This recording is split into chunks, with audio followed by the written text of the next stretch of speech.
Hello everybody, welcome to my YouTube channel RK Knowledge TC. आज म फेरि पनि एउटा अर्को भिडियो लिएर आइसकेको छु। अर्को टपिक छ, त्यो टपिकमा हामी आज कुरा गर्नेछौँ एन्ड त्यो टपिक हुनेछ आज आर्टिकल्स। योभन्दा पहिलाको भिडियोमा हामीले पढेका थियौँ। मैले त्यो भिडियो बनाएको थिएँ के को लागि त डिटरमाइनर्सको लागि। अनि त्यसमध्ये डिटरमाइनर्सको पहिलो टपिक थियो आर्टिकल्स भनेर, a and the uses of a and the. यसको बारेमा हामी आज विस्तृत रूपमा पढ्छौँ। We are going to study about the articles in details. आज हामी यसको बारेमा डिटेल्समा पढ्छौँ। अब चाहिँ okay, before start in the topic you have to watch this video till the end। यो अन्तिम भिडियो हेरिदिनु होला। यसको भित्र के पाउँछ म यो भनिदिरहेको छु अहिले। आर्टिकल्स, यसको डेफिनेसन र यसको युजेसहरू, the meaning of the articles. यो ए को मिनिङ के हुन्छ, एन को मिनिङ के हुन्छ र द को मिनिङ के हुन्छ, यो सबै हामी पढ्छौँ यसमा। र केही रुल्सहरू जुन एकदमै इम्पोर्टेन्ट ट्रिक्सहरू हुन्छन् जुन कि एकचोटि पढिसकेपछि यो आर्टिकल्स एकदमै सजिलो लाग्छ। त्यो हिसाबले यो चाहिँ भिडियो म बनाउँछु, तर यसको लागि अन्तसम्म हेरिदिनु पर्ने हुन्छ। ओके, र एउटा अझ कुरा, यदि तपाईँ यो च्यानलमा नयाँ हुनुहुन्छ भने तपाईँले RK knowledge TC channel, YouTube channel subscribe गरिदिनु होला। यहाँसँग अनुरोध छ र लाइक र सेयर पनि गरिदिनु होला। Thank you. अब हामी टपिक सुरु गर्छौँ। Okay, articles a and the. आर्टिकल्समा तीनटा कुरा हुन्छ, but it has not three types. Questions यदि हामी गर्छ भने how many types of articles, धेरै स्टुडेन्ट्सहरूले, धेरै विद्यार्थी भाइहरूले भन्ने गर्छन् there are three types of articles. यो तीनटा देखिएको मात्र हो, तर टाइप्स होइन आर्टिकलको। पहिलो, so articles has two types, we can say that. यसको दुईटा टाइप्स हुन्छ, डिफिनिट आर्टिकल र अर्को हुन्छ इनडिफिनिट आर्टिकल्स। यहाँ दुईटा छ, त्यसैले आर्टिकल्स। ओके, अब यसको मिनिङहरू हामी जानिहालौँ। यसको मिनिङले नै बताइदिन्छ कि युज कसरी गर्ने। ओके, जस्तै a means what,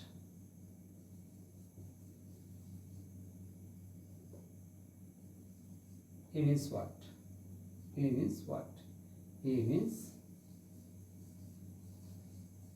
only one. Nepali लेख्नु हो भने हामी यसलाई एउटा भन्छौँ।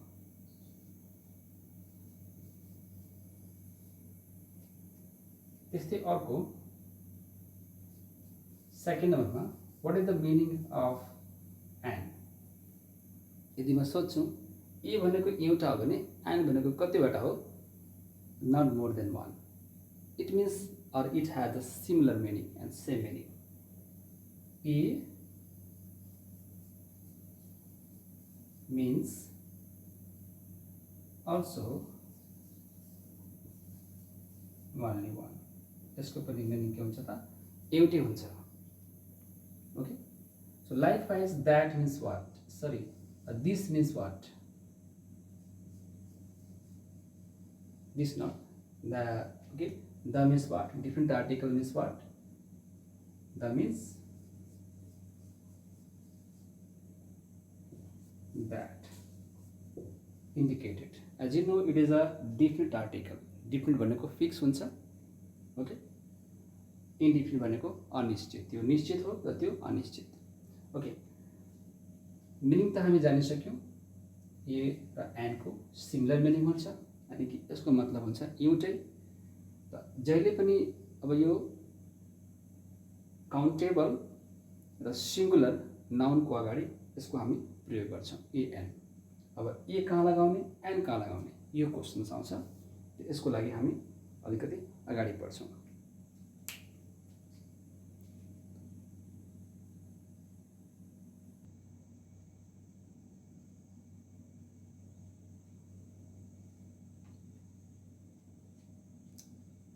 you can see the example. A means only one. I have a pen. I have a pen. मसँग एउटा पेन छ. N means only one. Jaya has an orange. यहाँ a भनेको एउटा, and भनेको पनि एउटा. So both has similar meaning. Only one, एउटा भने अर्थ हुन्छ. A र N को meaning चाहिँ सेम हो. It is used according to its different pronunciation. You see, the word pen has consonant sound. The word orange has vowel sound. According to sound, we can use an. If the word has consonant sound, we should use a. If the word has vowel sound, we should use an. That means that this is the pen which I bought yesterday. Okay, this is the pen which I bought yesterday. The pen is showing that meaning. So it is.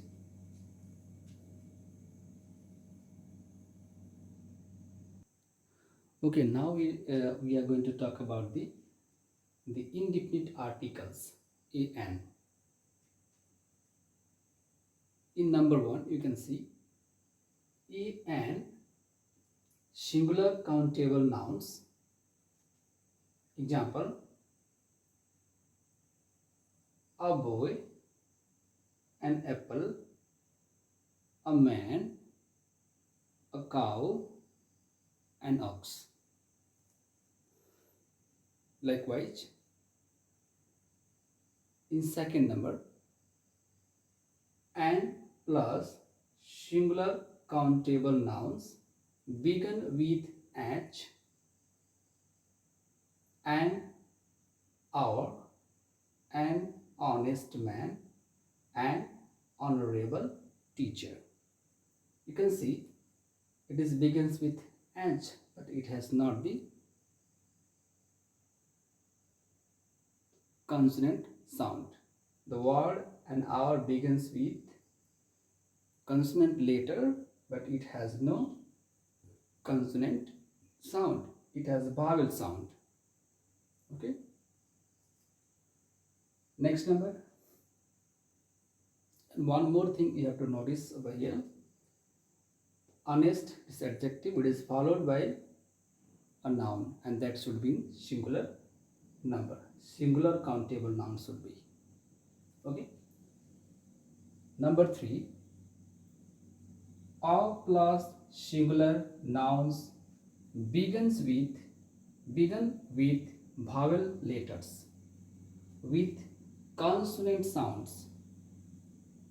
Like example, a U, a European, a union, a unicorn, a unit, a uses, a university, a uniform, a utensil, a user, a one, a useless plus noun, useful plus noun, universal plus noun, unit plus noun should be used like this.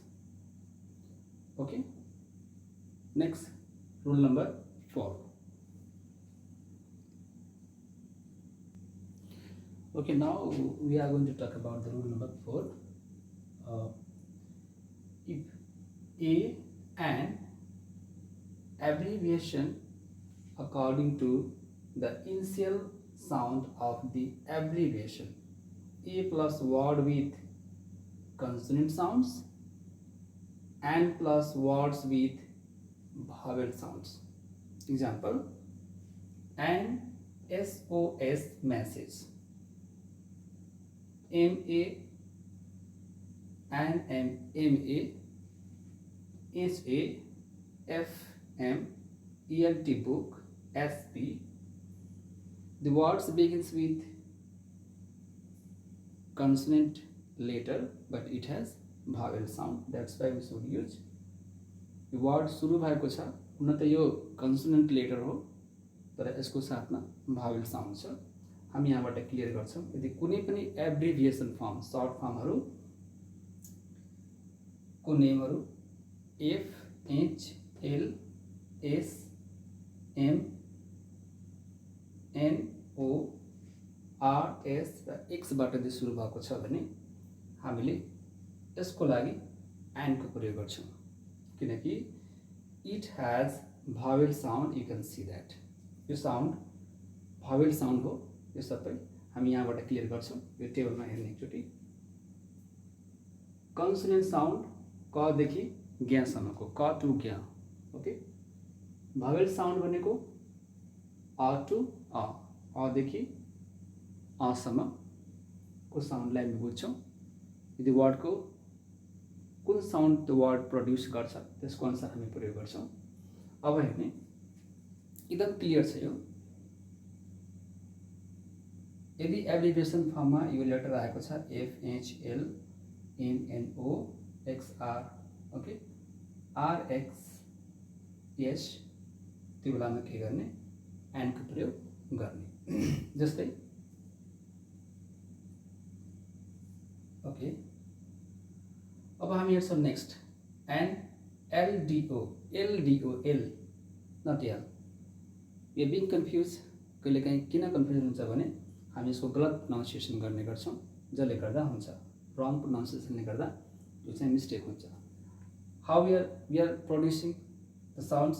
यसलाई हामी कसरी पढ्छौँ, हामीले पढ्छौँ L, यल पढ्छौँ, यल. त्यसैले यो रङ pronunciation हो. एचलाई हामी के पढ्छौँ, यच. इट्स अल्सो रङ. एललाई के पढ्छौँ हामी, यल भन्छौँ, यल. यो पनि रङ छ. त्यस्तै यङ पढ्छौँ हामी यसलाई. हाम्रो प्रोनाउन्सिएसन अनुसार राइटिङमा गर्ने हो भने हामीले के लेख्ने हो, यङ. यो पनि गलत छ. त्यस्तै यन जुन हामी भन्ने गर्छौँ, यन राइटिङमा गर्ने हो भने यन यसरी लेखाउँछ, यो पनि रङ छ. त्यस्तै ओको त ठिक नै छ. आर जुन छ एसको हामी लेख्छौँ यसरी, यस भन्छौँ. ओके. एक्सको ठिक छ, एक्स नै भन्छौँ. यदि यक्स पढ्छ भने हामी यसलाई यसरी लेख्छौँ, यक्स. ओके. सो केही प्रोनाउन्सिएसन यस्तो छ जसलाई हामी रङ पढ्ने गर्छौँ, जसले गर्दा हाम्रो आर्टिकल्समा हामीले मिस्टेकहरू गर्ने गर्छौँ. I think it will be clear to you. And अब हामी कुरा गर्छौँ WHO official.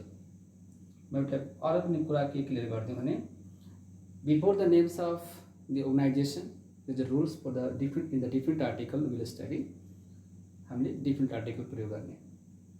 But when the names of the when its name is in abbreviation form and it is followed by any noun, then we should use a or n according to initial pronunciation. Initial sound को मतलब के हुन्छ त, पहिलो word को sound first W छ तो W. जस्तै एल भयो, फर्स्ट लेटर को साउन्ड इनिशियल साउन्ड भन्छौँ हामी. राइट.